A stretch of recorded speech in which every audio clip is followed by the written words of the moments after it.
Mathematically, the debt's a bigger threat to future budgets and all our other national priorities. It's a bigger threat to the health of our economy than most people have recognized or been told yet. But I think it's a threat in a much larger sense. It's a threat to the whole idea of self-government.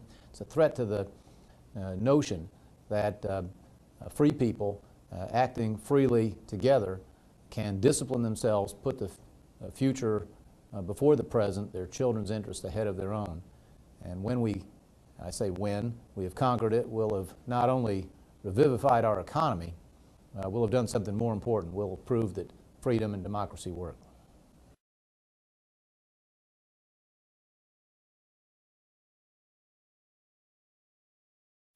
I couldn't disagree more strongly with those who want to postpone for some unspecified later date progress against the debt. I actually believe the first and indispensable step in a growth and job strategy is to show to ourselves and show to the markets of the world that the United States does not intend to go bust.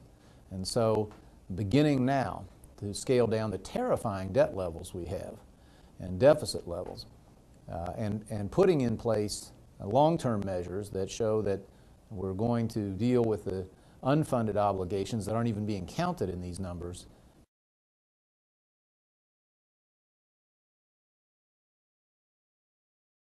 The markets are right to question the United States' seriousness or capacity to deal with this problem. And I think it will take sustained action over a long period of time in terms of the annual deficits of the country to demonstrate that we're headed in a successful direction. But we all know that the single best step that could be taken is action now, even if its effects are not felt for years, that reconciles commitments and resources in the safety net, so-called entitlement programs.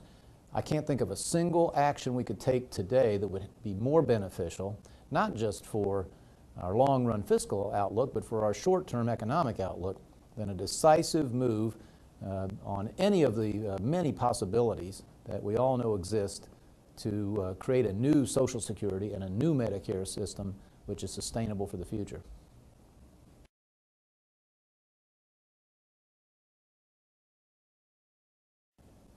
I choose to be obstinately optimistic that yes, we can come together as a free people to discipline ourselves and act for the future and address these problems effectively.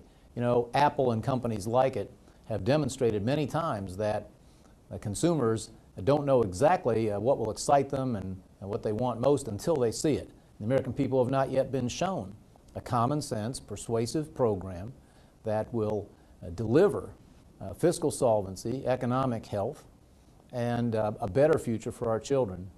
And I look forward to the day when people in both parties summon the courage to look past these temporary polls and lay before Americans a program that has that sort of promise. I've seen this happen in my own state over and over, and have some confidence that the common sense Hoosiers have shown on many, many occasions is prevalent across our country.